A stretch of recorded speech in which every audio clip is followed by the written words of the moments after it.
Hey there, it's E Squared Photography. I'm Erin. And I'm Emily, and we are here to keep things simple and fun. Do you freeze up in the middle of a session because you cannot think of the next pose to put your client in? We've been there. We're still there at certain times, but we're hopefully here today to ease some of those fears.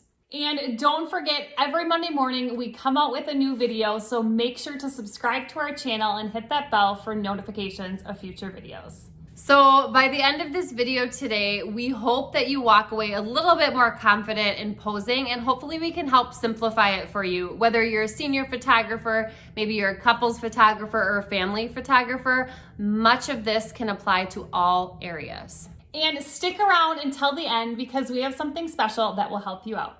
All right, so the biggest thing when it comes to not freezing up and thinking about posing during a session is keep it simple. And so we're gonna talk about some ways to hopefully help you keep it simple. That's what we're all about here at E Squared Photography. All right, so when we go into a session, whether it's a senior, family, or couples, we are always thinking three things: walk, stand, and sit. We're thinking about what walking poses can we do? Now what standing poses can we do, and what sitting poses can we do? We break it up into those three groups to really help simplify it for ourselves. Okay, so for example, we're at a senior session. We are gonna think walking. We're gonna think, okay, we could have the senior walk away. We could have her walk towards us and fluff or play with her hair. Or we could have her walk and just let her arms kind of flow. And then same goes for a family session. We can change up how we're having them walk. They can just be holding hands, looking at the camera. They can be holding hands, looking at each other, holding onto their dresses, or they can be walking with maybe the kids in front and mom and dad behind. So just varying up the walking and thinking of it simply like that. What kind of walking poses can I do? What kind of standing? What kind of sitting? All of that. And so another way you can simplify posing at any session is to keep repeating the same poses. Now, if you're stuck in one area and you're not going to be moving from that one area, then it gets a little bit tricky. But let's say we're staying in one area, but maybe our client or clients are going to do an outfit change. We will repeat all of the poses that we already did, especially the ones that we think really flattered them the most. Now, if we're, maybe staying in the same outfit, but we're moving to a new location, again, we are going to repeat those same poses, and that's totally fine. Now, once you get your set poses that you've kind of got ingrained in your head because you've practiced them so much, we like to go into new sessions, or every session we like to go in with one or maybe two new pose ideas that we want to try. We never go in with more than that because that just overwhelms us, and then it makes us forget our last poses that we used to try, our normal ones, and then we have these new ones. So 1 to 2 new poses we always go in with wanting to try. So one thing that we find really helps us when freezing up is actually naming our poses. So it's like coming up with a trick to hopefully not forget it, but also an easier way to remember exactly what the pose is. So we kind of bounce ideas off of each other during a session, but a lot of times we just come up with these funny names and they don't really make a whole lot of sense. Well, kind of. Okay, so if we look at these pictures here, the girl on the left, she is doing our hair fluff walk. So that is what we call our hair fluff walk pose. The girl on the right is doing the ring pose. Now we do that ring pose from the front. We also have her peek over her shoulder and she looks like she's playing with her ring. Does she even have a ring on? It doesn't matter. We can still do the ring pose. We've also called that the fidget pose.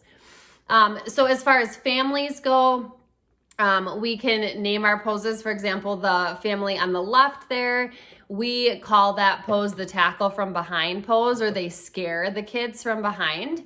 Gives a nice giggle.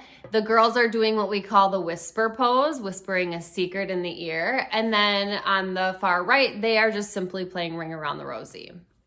So just take a moment and comment below, what is one of your favorite go-to poses? Can you explain it to us? We want to hear. Another thing we like to do to help us when we do get stuck stuck at a session and we're just totally blanking out, which still happens, is on our phones, we have a folder of inspiration poses. So we have a specific folder on our phone called Senior Guy Poses. And we find poses as we're scrolling through Instagram, Pinterest, Facebook, wherever it might be. We will screenshot poses that we think are really cool and that we might want to use some version of at our sessions. So then when we do get stuck, we both have that album on our phone. We can quick pull it up. We can just say, hang on, I have a pose that I think I want to try with you, and scroll through your phone, find the image, and do something similar to that with your client. It's helpful when you get in those situations where you're just freezing up.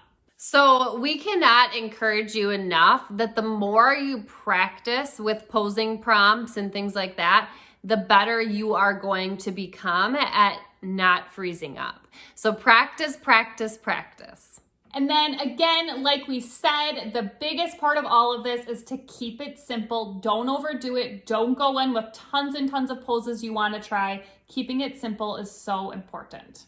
Now, if you want more and you want to see us behind the scenes at full sessions, whether it be family sessions or senior sessions, we have behind the scenes courses where you can follow us along at full sessions.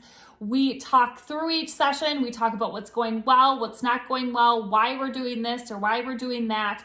And then we show us editing those images as well. So if you're interested in learning more about those courses, check out the description below.